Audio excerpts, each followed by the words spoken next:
When you go on the internet and read up on Japanese history, you will quickly be hit with the uncomfortable fact that many Japanese people do not fully acknowledge the war crimes committed by the IJA in World War II. Many politicians relativize or even blatantly deny atrocities committed in East Asia and Southeast Asian countries at the time. This attitude is not limited to the fringes of the political world. Japan's longest-serving Prime Minister Shinzo Abe, for example, has made many remarks relativizing Japan's role as an aggressor in World War II. And former Tokyo Governor Shintaro Ishihara has famously denied Nanking, one of the most brutal incidents involving civilians in history. However, this sentiment is shared not only by politicians, but various figures all across Japanese society. Education on World War II and Japan's colonial history is in many instances unapologetic and mentions atrocities briefly, without providing any critical information. But why is it seemingly so hard for Japan to acknowledge its past and move on, as many other countries have done? Is it only your run-of-the-mill nationalism, or might there be a factor unique to Japan that causes this attitude? On the internet, Japan is either idealized or demonized, and the discrepancy in attitude is exacerbated by chronic misinformation caused by Western media outlets who try to apply a Western perspective on Asian, or specifically Japanese political issues. In reality, we can state that there seems to be an unwillingness that stretches over significant portions of the Japanese society to clearly and unequivocally take responsibility for war crimes committed in World War II.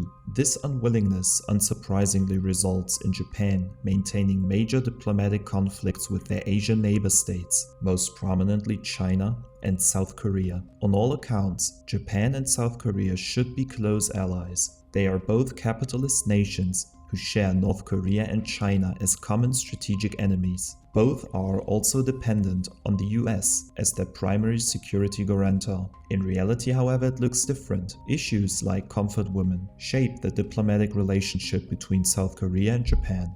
The denial of war crimes is nothing special, and certainly not limited to Japan. Nationalistic pride and a skewed sense of justice and reasoning is employed by historical revisionists around the world. In Japan, however, there exists something else, something that makes it a lot harder for any Japanese person to accept responsibility for what their ancestors have done. That something is religion.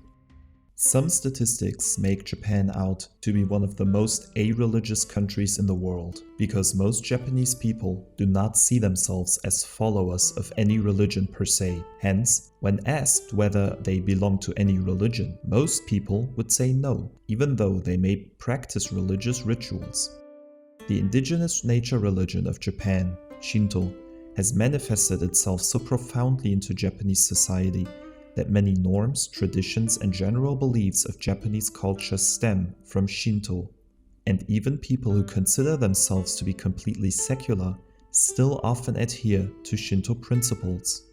One core tenet of Shinto is ancestral worship, the idea that deceased relatives live on in spirit form and need to be worshipped and prayed to, lest they turn into malicious spirits wandering about and causing real problems for people around them, financially, in academia, love life, or their career. It may sound like superstition from a Western perspective, where strictly monotheistic religions generally declare spirit worship as a sinful act. In Japan, however, ancestral worship is deeply embedded into customs like New Year's Day and festivals like Obon. Caring for the needs of the dead, worshipping spirits to maintain a balance in the real world, praying to and presenting offerings to past family members are acts that are present on the border between religion and culture. You do not need to see yourself as a Shintoist in Japan to take part in these rituals, and even people who see themselves as completely secular atheists may still feel the cultural urge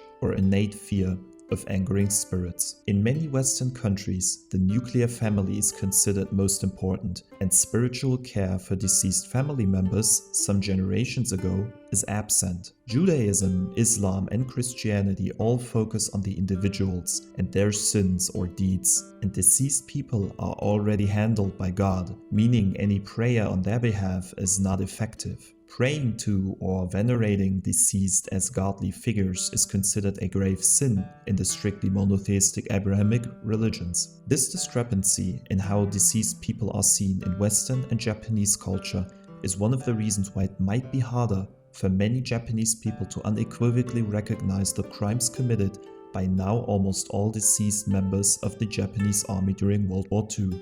After all, recognizing these crimes, coming to terms with the cruel acts the deceased have committed, and working towards reconciliation with the descendants of victims can be considered an exposure of the shameful nature of the ancestors. The focus on the nuclear family in the West, as well as individual responsibility, makes it easier for Europeans and Americans to view their past through critical lenses and blame their ancestors, especially those whom they never met in real life. Ancestral worship makes critical observation of the behavior of deceased individuals a dangerous act, possibly leading to their spirits becoming angry and disillusioned, causing malice and calamities. This problem is also not going away, because no matter how far into the future, ancestral worship will always include those who died in World War II.